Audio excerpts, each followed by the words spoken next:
Et salut YouTube et bienvenue dans une nouvelle vidéo sur la chaîne Otakufan. Petite vidéo qui fait suite justement à la précédente par rapport au fait que j'expliquais ma vision des choses. Et donc du coup, je vais en profiter pour faire cette première vidéo qui, elle aussi, est un peu une introduction à quelque chose que je vais faire. Je vais essayer de reprendre des critiques de manga et surtout des critiques de chapitres. Et puis je vais m'essayer aussi un petit peu, mais bon là pour le coup il va falloir attendre la fin août, une critique du chapitre 63 de DBS, parce que je me dis que puisque tout le monde y va de son avis, pourquoi moi en tant que youtubeur je ne donnerais pas aussi le mien? Je vois pas pourquoi mon avis aurait moins d'importance que d'autres. Donc je me suis dit pourquoi pas. Et puis je vais peut-être avant de faire le 63, je me suis relu le 62 et je vais peut-être euh, faire une review sur le chapitre 62 avant de faire le chapitre 63.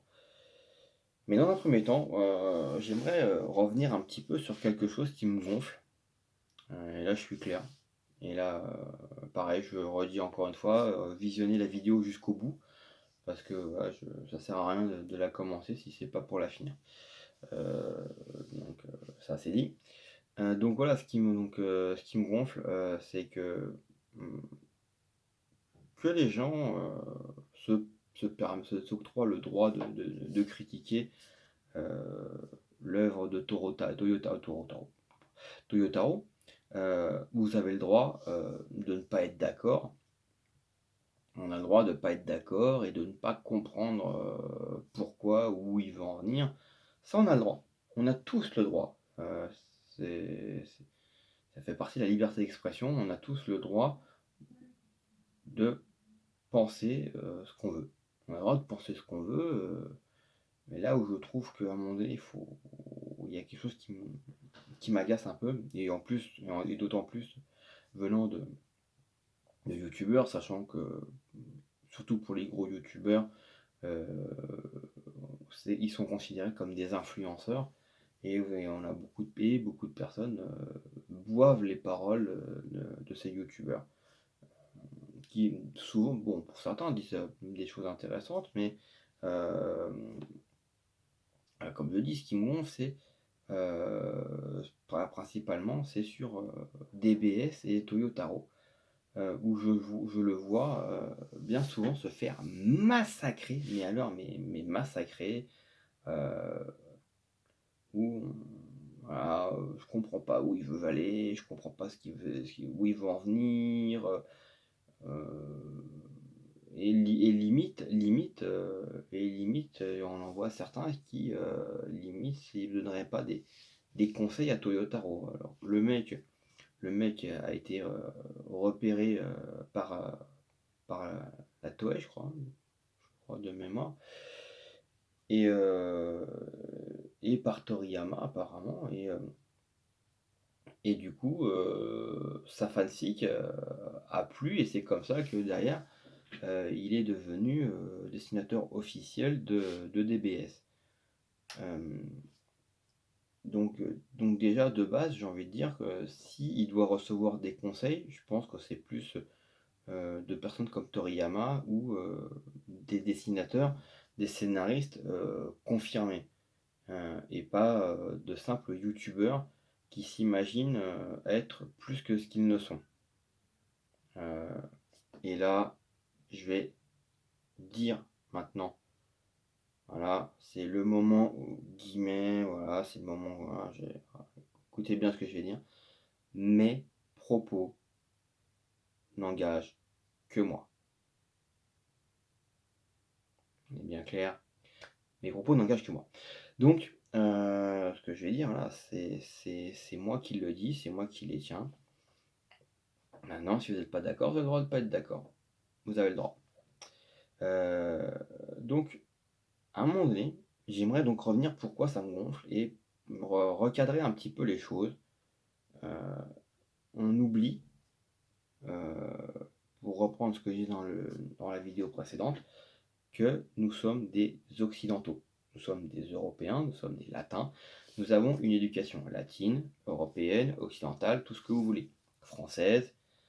Donc, comment vous pensez sincèrement, sérieux les gens, sérieux, je suis sérieux là, comment vous pensez un seul instant pouvoir être capable de comprendre et de juger une personne qui a une éducation, qui a reçu une éducation orientale, une éducation japonaise. On est d'accord? Bon. Donc, il va falloir quand même, donc, il va falloir quand même m'expliquer comment on peut juger quelqu'un qui a reçu une éducation japonaise orientale. Parce que oui, la culture japonaise, la culture orientale est quelque chose de totalement différente de la nôtre. Donc arriver à comprendre comment elle fonctionne, arriver à comprendre comment lui, ne serait-ce que lui, voilà, déjà, comment il peut voir les choses, comment il peut comprendre les choses. Déjà, les mecs, si vous y arrivez, vous êtes balèzes. C'est pour ça que moi, voilà, dans mes critiques, je ne m'essaierai pas de me mettre dans sa tête. Je dirais ce que moi je ressens, mon feeling, comment moi je vois les choses. Mais voilà, je n'irai pas dire, déjà, pour reprendre la vidéo précédente, je ne dirais pas que c'est de la merde et j'essaierai au maximum de respecter son œuvre. Donc voilà. Donc déjà, dans un premier temps, on ne peut pas juger son œuvre parce que déjà, de base, on n'a pas, les mêmes références, on n'a pas la même culture. Très bien. Et deuxièmement, on oublie une chose, c'est que nous, occidentaux, on DBS, les chapitres de DBS, on les avance, tout ça, et on dit ouais, mais c'est quoi ce délire où est-ce qu'il va en venir Toyotaro là, c'est vide, ça vide de sens, c'est n'importe quoi. Je rappellerai une chose, c'est que si on est au chapitre 62, sachant que de mémoire, de ce que j'ai vu, le dernier tome est sorti récemment, je crois au mois de juillet, je crois que c'est le tome 12 ou le tome 13. Enfin voilà, le dernier tome, ça doit être le 12 ou le 13, en relié. Donc s'il est relié, c'est que on est au-delà de la prépublication. Et que si de ce fait on continue avec des chapitres prépubliés, et que on est au chapitre 62, c'est que vous avez un public japonais qui valide. Et je rappellerai, déjà, je vais vous rafraîchir un petit peu la mémoire, les gens. Comment plus ou moins ça se passe au Japon. Dans un premier temps, vous avez Toyotaro. Le gars, il fait ce qu'il veut. Il a mis DBS, et là je viens bien DBS, je ne parle pas de Dragon Ball, Dragon Ball Z, de l'univers. Voilà, DBS, voilà, c'est son œuvre. Donc, déjà, il fait ce qu'il veut de son œuvre. Que ça vous plaise ou pas. Vous avez le droit de ne pas aimer. Dans ce cas-là, si vous n'aimez pas, arrêtez de lire. Arrêtez de regarder. Donc bref, c'est son œuvre. Ensuite, il ne faut pas oublier que l'univers Dragon Ball appartient quand même à Akira Toriyama. Alors, on ne sait pas si c'est de près ou de loin, est-ce qu'il a vraiment... mais déjà, de base, s'il y a bien une personne qui peut critiquer et dire si ce que fait Toyotaro, c'est pas foufou, ou sans pour autant crier au génie, c'est bien Akira Toriyama. Je rappellerai quand même que pour les néophytes, les béotiens, enfin, bref, vous donnez tous les mots que vous voulez, ouvrez un dictionnaire, vous verrez, vous apprendrez beaucoup de mots. L'univers de DBZ appartient à Akira Toriyama et il est seul juge de ce qui est canon ou pas, de ce qui est legit ou pas. C'est son œuvre. Ah, deuxièmement. Ensuite, vous avez l'éditeur. Donc dans le magazine où il est prépublié, si déjà eux veulent arrêter, ils le peuvent. Mais dans ce cas-là, voilà. Donc ils ont la main. Vous avez donc les éditeurs, je crois que c'est alors je sais plus si c'est la Toei, je crois que c'est la Toei. Je crois que ça doit être la Toei qui doit avoir les droits. Donc déjà de base, voilà, vous avez déjà un premier axe qui valide un petit peu la continuité de DBS. Ensuite, donc vous avez donc DBS qui est prépublié, et ça c'est pour tous les mangas. Vous avez les mangas, tout du moins pour la grande majorité, hors exception, sont prépubliés dans des magazines et sont soumis à des votes. Je ne sais pas si vous savez ce qu'est un vote, hein. Vous pouvez aller voir la définition dans un dictionnaire de ce qu'est un vote, mais à partir du moment où vous avez plus de 50%, alors après je ne connais pas le pourcentage qui fait que l'œuvre peut continuer, mais déjà à partir de base, vous avez plus de 50% des votants et des votants et des lecteurs qui veulent que l'œuvre continue, bah, j'ai envie de vous dire, hey, les gars, les occidentaux, réveillez-vous. Vous aimez pas? Bah, continuez à pas aimer. Parce que tant qu'au Japon, les lecteurs et les votants diront on en veut encore, on veut la suite, même si vous trouvez que c'est à chier, que c'est de la merde, on comprend pas, hein, on s'en fout, on s'en fout. Il y a un chapitre 63 qui est en préparation. Donc pour qu'il soit en préparation, c'est que le chapitre 62 a été soumis à un vote et qu'on a validé le fait d'avoir un chapitre 63. Et que pour le moment, il n'y a pas de bruit qui court comme quoi DBS, on aurait précisé à Toyotaro de le presser, de commencer à se mettre à finir DBS parce que les gens n'en veulent plus. Donc dites-vous bien qu'on continuera d'avoir des chapitres tant qu'il y aura des votants qui diront oui, on en veut encore. Et le troisième axe, voilà, que je veux aborder dans cette vidéo, au-delà du fait donc de la culture, de l'éducation, du fait que bah, vous avez les ayants droit qui décident et vous avez ce système de vote qui donne du crédit ou pas à l'œuvre. Il y a une troisième chose qui pour moi fait qu'à un moment donné les gens, vous avez le droit hein, de faire des vidéos et je vais même le faire, mais vous faites vos vidéos en oubliant aussi cette chose essentielle. Pour moi elle est capitale,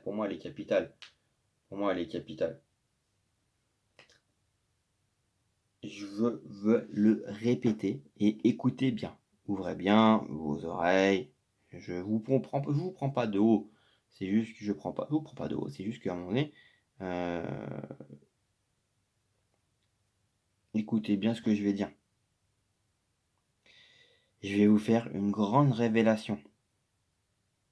Et ça ne touche pas que le manga.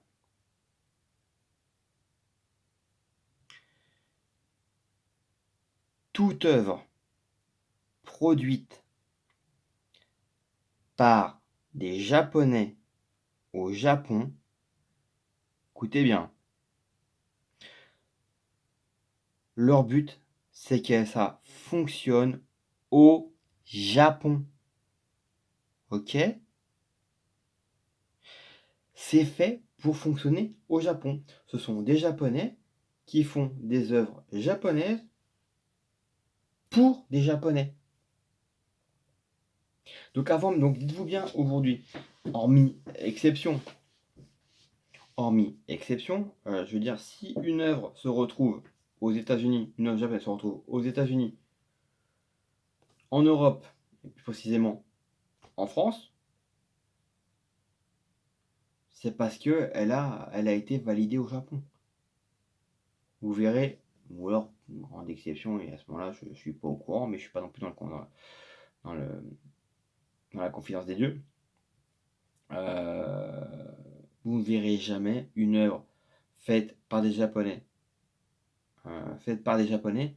pour un public occidentaux, qui passerait directement par la case, par exemple, France, avant même de passer par la case Japon. Donc voilà, c'est les trois choses à retenir. Voilà. Et c'est pour moi l'une des plus importantes. Ce sont des Japonais qui font des œuvres japonaises pour des Japonais. Et la réussite, s'il y a, validera une potentielle sortie en dehors du Japon. Donc dites-vous bien aujourd'hui, si le manga DBS version reliée sort en France, c'est parce que déjà de base il se vend bien au Japon et qu'on a bien compris au Japon. Enfin, c'est surtout qu'on a bien compris et surtout compris en France que si ça a fonctionné au Japon et que c'est la licence Dragon Ball, automatiquement ça devrait fonctionner en France. Donc voilà. Rappelez-vous bien ces trois règles-là. Rappelez-vous bien ces trois éléments-là avant de juger une œuvre japonaise. Est-ce que vous avez déjà de base assez de connaissances pour pouvoir la juger? Et est-ce que vous gardez dans votre jugement en tête le fait que vous n'êtes pas japonais, vous n'avez pas été élevé comme un japonais et vous n'avez pas voilà, vous avez été éduqué, vous avez grandi, vous vous êtes fait, vous vous êtes créé, voilà, comment on peut dire les choses, avec une éducation européenne, occidentale, française, tout ce que vous voulez, dans une société française. Voilà. Alors que l'œuvre que vous jugez, que vous critiquez, n'est pas de la même culture que vous. Donc prenez bien ça en considération. Donc voilà, je voulais d'abord faire ces petites choses. Après la vidéo où j'expliquais un petit peu ma vision des choses, je voulais aussi faire cette vidéo-là pour qu'on comprenne bien comment je vais aborder les reviews de DBS. Voilà.